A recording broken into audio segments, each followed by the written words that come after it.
to kind of run a startup in this industry. So as investors, this is an investor show, I want to be completely frank with you guys so you can see, learn from our lessons, and don't invest in other companies that are kind of going down maybe not the best path. So my background, right, I've been in this industry for a while. My original background was I was actually a military scientist working with satellite radars and launch vehicles and such. But then I came into crypto, and it's been a really fun ride since then. So the point of where Bitcoin came from was to make sure that things like this could stop happening. This is a street scene from Venezuela, where oftentimes the utility functions for people who are running governments are not the same utility functions for their citizens, right? So oftentimes governments and people in governments can maximize their own benefits, and you get situations like this. So the technology has promise to liberate people. The technology has promise to tear down walls and make people's lives measurably better around the world. There's a huge amount of capital flowing into the industry. So I want to just take a step back and just kind of do a big picture perspective of what's going on. Because there is a lot going on. And there's people that are kind of detractors of the industry, and there's plenty of reasons to be skeptical of what's going on. But you can't deny that there's a ton of money flowing in. So market capitalizations, it changes every minute, but we were looking at about $500 billion, it's somewhere between 400 billion to 500 billion, even after kind of prices have come off their big highs of about $750 billion. So you could look at this and say, this industry is massively overvalued, right? So much money has flown in already. Or you could now start doing other asset class comparisons and realize this is still a really tiny fraction. If what we're doing makes sense, and if what we're doing ends up being successful, this really is still a fraction of where we're going. We've seen a crowdfunding explosion. So the whole ICO thing, the initial coin offerings. So there's good and there's bad. What's really cool now is that the floodgates have been opened for peer-to-peer crowdfunding investment to startups and other firms that are trying to raise capital. There's some downsides, and I'll talk about those downsides. Just the basic Econ 101 stuff that we really shouldn't forget, but there's a serious amount of money flowing in. So Telegram, the most recent ICO, raised $850 million. And other projects have raised hundreds of millions of dollars. Sometimes the projects are just ridiculous, where it'll be some kids with maybe like a nice minimum viable product. If you're lucky, oftentimes they throw up a nice website, and then they put together a white paper. Good for them if they actually do the white paper in LaTeX. Oftentimes it'll just be in like Word or some other document formatting tool. But they're raising tens of millions of dollars for doing this. Sometimes. I mean, things are slowing down quite a bit from the absolute high. But there are plenty of other really good companies that are legitimately raising capital this way. So you have good and bad. It's important to know how to differentiate too. Venture capital. So these guys are often known as the smart guys in the startup world. They do due diligence, they have a ton of experience, and they have teams that analyze the heck out of everything that they put money into. And when these guys start putting money into projects, it, at a minimum, signals that there's something going on here. So right now we're looking at about $2.5 billion of venture capital has already flowed into blockchain startups. And we just started in 2009, really. So this is good. It's interesting. Now they're not going to be, they're humans. They're fallible as well. So maybe there's something going on here that maybe they're making a mistake. But at a minimum, there are plenty of other people who are serious investors who are putting money in. So we are entering what I call the age of crypto finance, where essentially we're Uberizing finance. We're not going to Uberize everything. We're not going to carve out, all of JP Morgan's line of business or Goldman Sachs line of business. But what we are doing is we're another serious fintech player. And we are able to carve out certain functions in the space. So some things that we have right now is we are revolutionizing the way we even think about money. So plenty of people say, Bitcoin or cryptocurrencies aren't real money, and that's fine. I think they're mistaken. I think that if you look at money as essentially a service, and you have some parameters or some value propositions you're offering as a service, we are a competitor in that domain. Central banks have a huge first mover advantage, and they have plenty of other support, as national governments and supported by national governments. So it's hard to see us as viable competitors to central banks, but I think that there is something going on because there's plenty of people out there, like myself included, who wanted an alternative. And now we have alternatives, and we have alternatives that are essentially, we've moved money into the competitive domain instead of having money in the monopolistic domain. And there's a whole bunch of interesting stuff, guaranteed, will come out of that. So, hold on. Okay, I'll try not to make too much noise, guys. There's a whole bunch of other finance, areas that we're disrupting, kind of remittance, cross-border remittance, asset settlement.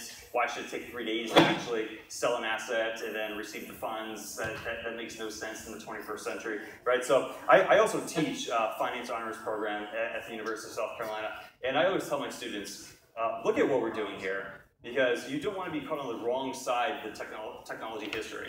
Right? You don't want to prep yourself for a career, say in investment banking, where a key part of your business relies on this delay in asset settlement.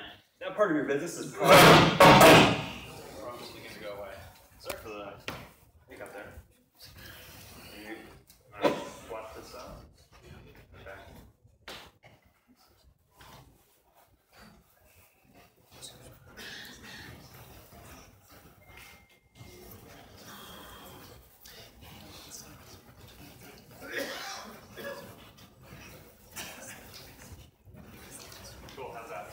You guys hear me? Awesome. Cool. So, all right, we could go down the whole line of kind of finance functions that are out there, and I guarantee some will be disrupted. Others are just hype. So there's always businesses kind of popping up in this industry that say, look at this $1 trillion industry. I'm going to disrupt it completely. Therefore, I should be worth $1 trillion. That's not the case. So every business that tries to get in here, there's some chance that they're going to be disruptive, and there's a whole bunch of other chances that they're not. But I am excited, though, that we're actually starting to compete against things that really weren't competitive parts of the economy previously. An interesting thing from just why I got into this industry is cryptocurrencies, your private keys, are essentially like the new version of a bearer bond. So it's like a digital bearer bond where you own your assets, you own your money directly, and no one can take that from you unless they actually steal your private keys, right? So that's a whole different set of problems, but you don't have to ask permission, is the point. Is your claim to ownership on, it could be millions and millions or tens of millions of dollars in assets, boils down to a private key that you can control. That's liberating, but also extremely scary. I argue that there's a huge entrepreneurial opportunity here to make sure that people have the same assurances that they have in the modern banking system, where they don't have to worry about their bank account being unloaded on them tomorrow by a hack. But there's a whole bunch of opportunities here. And in the asset management space as well, I think every asset manager has to start caring about Bitcoin. They have to start caring about this industry, even like from the pure academic perspective of the return patterns for Bitcoin or other cryptocurrencies do not co-vary with any of the other traditional asset classes. So any money managers out there, that's a beautiful thing. If you have a positive expected return asset that has that doesn't co-vary with other assets, even though itself, by itself could be massively volatile, adding that into your portfolio because of the covariance matrix will actually significantly decrease your portfolio volatility. Okay, so that's a beautiful thing, and every asset manager needs to start considering this. Like I said, there's a ton of money. I don't think I said the magnitude before, but almost $9 billion into ICOs, and just essentially since 2017, really, is when things really started taking off. So there's a short little window with a ton of capital flowing in. And there are skeptics, and they're right to be skeptical. Everyone should be skeptical, right? We don't want to be too overly optimistic here. But some of the skeptics, I would argue, are kind of outlandish, and I think that they're a little silly. So guys like Paul Krugman actually called Bitcoin evil, and his motivation was, we're taking power away from central banks, and central banks are good, therefore you're evil. That's kind of a childish argument, I would say. There's a whole lot of other social good that we're doing out there. Robert Shiller, or Bob Shiller, this guy loves to call asset bubbles. That's how he's really become famous. And what I always tell people is, if you do a rain dance long enough, it'll eventually rain. So, he'll eventually be right. I mean, we're in a bit of a sell-off right now. Maybe he's claiming victory, but he also said that in 2014. And if you listen to him back then, you're probably feeling really bad about yourself right now. Right? So Jamie Dimon, so the CEO of JP Morgan, he was actually called Bitcoin a fraud, while simultaneously some of his traders and his firm were actually loading up on it. So a little bit of a conflict there. But maybe his personal opinion is that it's a fraud. I think that's going a little too far. He's since retracted that statement. Warren Buffett, Charlie Munger, and now we can add Bill Gates to this list of famous guys who hate this industry. Buffett calls Bitcoin a joke. Munger goes even further and says that we're a noxious poison the government should stomp out. As if we're some band of happy criminals that are going out there and intentionally trying to defraud the world. I think it's really arrogant. And I don't think that they really understand what they're talking about. And what's interesting about Buffett and Munger is that they're notorious for not investing in tech stocks, and because they claim that they don't understand technology, and they even said they don't understand Bitcoin. But I find it also kind of curious. And if you don't understand it, why are you so firm in your beliefs that it's absolute garbage? So this is to say that there's some really prestigious people out there who are not happy with what we're doing. And I can say, realistically, we have some real problems. And if we're going to be successful in this industry, whether you're an entrepreneur or you're an investor, you have to be realistic about the problems. So just the Econ 101 stuff. We know there's massive inefficiencies in the ICO gold rush, for instance. If you're going to have a flood of capital flowing in, I really don't believe in just kind of automatically efficient markets. I think we're human beings. I think we're fallible. And I think people often make mistakes. And I can tell you, I've been offered to invest in a lot of different ICO projects. And the usual pitch is, hey, Rod, there's this great ICO. I need your money like in 2 hours to put it in there. And I'm like, guys, that's cool. Good luck with everything, but that's not how you should be investing. And I guarantee you, there's a lot of other people who don't know, very much about this industry who are flooding money in, because we had a kind of a virtuous feedback loop originally over the last year. You put money into any project and you got rich, right? So this feedback loop may not be the right thing for the long term, right? So the reality is it may not always keep going up, and if you don't do your due diligence, there's probably going to be some issues. Early on, this isn't as much of a problem now, but early on, there were rarely any legal claims with your ICO tokens. So it's not like you're buying a share of stock. It's not like you're buying a debenture, some debt instrument with a payment schedule that you have legal claim on. There was none of that. And still in this industry, it's not pervasive enough where you are actually getting legal claims to assets when you're buying these tokens. So keep this in mind. Now, so a lot of firms are moving to security tokens, which actually does come with some legal right. But you just have to know what you're getting into. I'm an asset pricer. That's what my PhD research is in, actually Bitcoin asset pricing specifically. And I can tell you there's no asset pricing model that we know of that could rationally price these things. We have no idea. If anyone tells you what they think the price of Bitcoin should be, they're making it up. There's no way, logically. It's not like you have a company that has a revenue stream or a profit stream that you could forecast, rationally discount, and then come up with a valuation number. There's nothing like that. The way that I look at it, though, which I think is interesting, is I look at this as these are infrastructure plays, not the ICOs. Like those are actually like venture that you're betting on a specific venture. But projects like ours, like Bitcoin, it's an infrastructure play. So what you're betting on is that there's going to be a whole bunch of stuff built on top of this infrastructure that need to use the token or the coin, to actually access the infrastructure. And how do you value that? Because really, it's kind of an unbounded set of real options of what we can build on top of this stuff. So that doesn't mean that these things should be worth infinity, right? There has to be some kind of rational boundary there. But what is important to know, though, is that we have no way to anchor these valuations in reality, and that's why I think that we have such extreme volatility. One of the reasons, because we really don't know what these things should be worth. And just from a mainstream perspective, I want to see this technology go mainstream, but we're not there. By a long stretch, we're not there. We're trying to race there. We're trying to race there. ZenCash, we're trying to get there. We think we have a kind of credible path to get there. There's a lot of other projects that are doing really good work to get there, but we're not. So you're not going to convince a merchant that has a supply chain denominated in British pounds to accept Zen, and then manage that exchange rate risk themselves. That's not going to happen. The revenue stream has to match their supply chain, right? Their kind of outstream. So what we need to do though, and what we are going to do, is create price stable assets. So this stuff, it's not rocket science. We'll have price stable assets. We'll have a digital, British pound. We already have digital representations of the dollar and euro. So this stuff is coming. But until we actually get it, be a little skeptical. I probably don't have too much time here. Probably another 5 or 10 minutes or so. But yeah, you guys want me to leave already? Come on. Okay. Cool. But what I wanted to share, and I think this is unique, because I don't want to just rehash the same stuff, and you guys can go to CoinMarketCap and look at valuations yourself or whatnot. But what is valuable is to hear our lessons learned. And we launched as a startup in this industry almost a year ago. And I can tell you, it was a horrible launch. This is probably the worst launch in startup history. And we survived, right? It sucked though.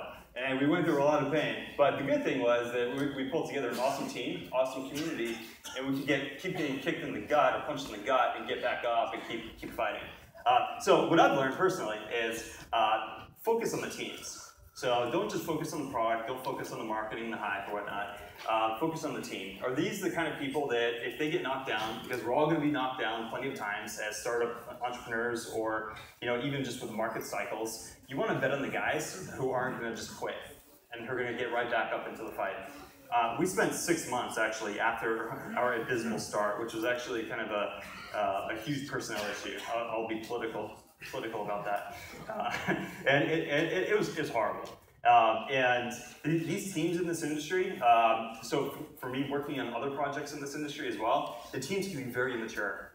And it pisses me off now, actually.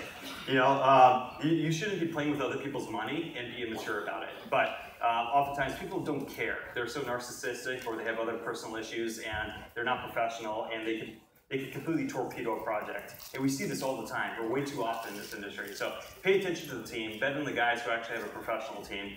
It took us 6 months to go from chaos to, I think we're kind of kicking butt right now. We have about 50 people, we're professionalized completely, organized into 7 divisions, and actually operating like a real organization, which is kind of weird in an industry where there's like 1,500 other projects, and maybe like a few dozen of them or so are actually operating like real businesses or organizations. So you have to look for more in the team than just a few guys who can code. You have to look for more than just a nice website. You have to look for more than just a nice white paper. You have to have a completely diversified and complete team. So I'm really proud to say that we have an awesome team. We have a team that we have an awesome engineering division, but we also have an awesome business development team. We have an awesome marketing team, PR. Right, our ops team is great. We have a finance team where we actually do budgeting, do forecasting, do reserve management, hedging, and stuff like that. Things that you would expect from an actual organization, which I guarantee you, of the 1,500 or so projects out there aren't very many of them doing stuff like that. So these are some of the big lessons that I learned, but really importantly for this industry in particular, it's kind of like when Apple first started, and they had this diehard group around, diehard group of users that would do anything to get new Apple products.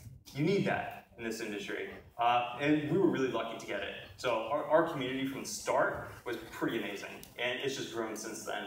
But it's a two-way street. You can't just expect your community to just keep giving to you. You have to constantly figure out how can you make their lives better. What can you do? How can you be more inclusive? How can you give them more opportunities? How do you listen to them appropriately? If you have tens of thousands of people or hundreds of thousands of people around the world, how do you get their input and actually translate this into product output or some sort of other decision to manage the project? Right? It's difficult. But I think we're starting to do a pretty good job. You can see the chaos. This is a little market snapshot of when we first launched. We just went off a cliff when this guy tried to torpedo the project. It was horrible, guys. The sweet spot that we have now is that we're kind of a hybrid lean startup with an R&D incubator, which is also important because a lot of projects just, they go the engineering route, which is great. Come up with some sort of product, you think it's going to service a market, some market demand, and you run with it. And then you get feedback, hopefully these guys are actually getting feedback on what's going on, and you pivot as you have to. And you keep doing this, you iterate, you improve over time. But there is a very important function to actually step back, pause, and think. And this is where the scientists and kind of the deeper R&D comes from. And this is also really important for every project out there that really wants to have a lasting impact. And you have to do both. So I mean, for us, we're kind of running out of time here, but I don't know if anyone here really is very familiar with our project, but I think we're doing things right. We're off to a horrible start. I think we've pivoted completely. We're really just a massively private and decentralized network. And on top of that, you can do a whole bunch of stuff. It's kind of, unbounded, the kind of stuff you can do on top of it. We've gone down an initial path of building some products that are pretty cool. So first of all, I can say we're about as decentralized a node count as Bitcoin. In just 2 months of operating the system we call our secure node system, where we pay people to run a node with some elevated security and uptime requirements. And that's really cool. The point of that, though, wasn't just to get nodes for the sake of nodes. It was now to have a massive asset that you can start building stuff on top of. So that's what we have. And now we're building stuff. So we built a really, really secure messaging protocol. It's not going to replace Telegram tomorrow because it's probably more secure, I'll say, because we use snarks and zero-knowledge cryptography to send transactions or send messages across the blockchain. But you're not going to see teenagers with our app there and like chatting with their buddies. That's just not going to happen. It takes like 30 seconds to send a snark-based transaction these days. But it's a first step. We're laying the infrastructure for when that computational burden collapses. We're already there. The protocol is developed, and we can massively scale that. We're building our own version of like a decentralized Dropbox, a distributed file storage system. And there's whole other Coin projects that are doing this. This is one of the apps that we're building on top of our network. And all these other projects, they're kind of starting from scratch, and you can go out there and put together the software for distributed file storage, but then you have to go and build out a network to actually store data, right? We already have the network, so now we're starting to do stuff with it. Censorship resistance is really important to us, just fundamentally. This is why I got into Bitcoin, and this is really important to me that we make sure that anyone in the world has equal access to our system. So we can't make the world completely fair and equal overnight, but what we can do is start tearing down the artificial access points, the barriers to accessing systems. So what we want to do is we're building something called ZenHide, where if you're in part of the world that doesn't want you to access a cryptocurrency network, or say the internet, you can do that through us. I think that's a really important function that I'm really happy about our team working on. Some other really big R&D things, like I said, R&D is very important. We have 2 serious R&D projects right now. One is governance is a massive issue in this industry. Bitcoin went for years with a governance problem that kind of devolved into people acting like kids, bullying each other, which is just silly. So we're trying to tackle this stuff now. We're building a voting system directly into our protocol so that the resources that we have as a community could now be taken out of our hands directly as a team and put into the hands of the community directly. And we're leveraging game theory research and building what we think will be the serious next generation voting system. There's other projects that have voting systems through like master nodes like Dash. This is going to be, I think, technologically for sure, a big leapfrog past there, where we're actually paying attention to economics and technology, using zero-knowledge cryptography for secret balloting, and solving some issues with voting systems like voter apathy. We're taking scaling seriously because we actually want to be a fully end-to-end economic system. And a big part of an economic system isn't just having a coin that kind of goes trade between speculators. You actually want it to be used. And you're not going to have an actual payment system that's used until we have massive transaction throughput through the system. You shouldn't have to wait an hour for confirmations to make sure that there's no double spend, right? You want things to be done in seconds. So we're actually looking at right now a really big improvement to our core protocol, migrating from a blockchain to a directed acyclic graph. So this is just essentially generalizing the blockchain. Instead of every miner just having a hash pointer to the previous block, you have a hash pointer to every known tip in the tree structure. So we can do, for instance, we can set a parameter like we want 12 blocks solved simultaneously per second. We set that parameter on average, right? And now we can have something like 2,000 plus transactions per second going through our system. So things like that I think are really important to start thinking about the future and not just being so reactive to the market and reactive to the price and reactive to just like the product cycle. You need a strong product cycle, you need a strong team that can actually do stuff like that, but you need to think longer, think deeper in the R&D front. So the big takeaways I have for you guys, you're all investors, that's why you're here, right? Okay, yeah, no problem. So just don't waste your money. Put your money in good projects, make a killing. That's great. But really, let's be honest. There's a ton of issues with the industry. So do your due diligence, understand what you're investing in, and look at the teams. So that's all I have, guys. I don't think I have any time for Q&A, but you can check us out at ZenCash.com and swing by the booth number 39.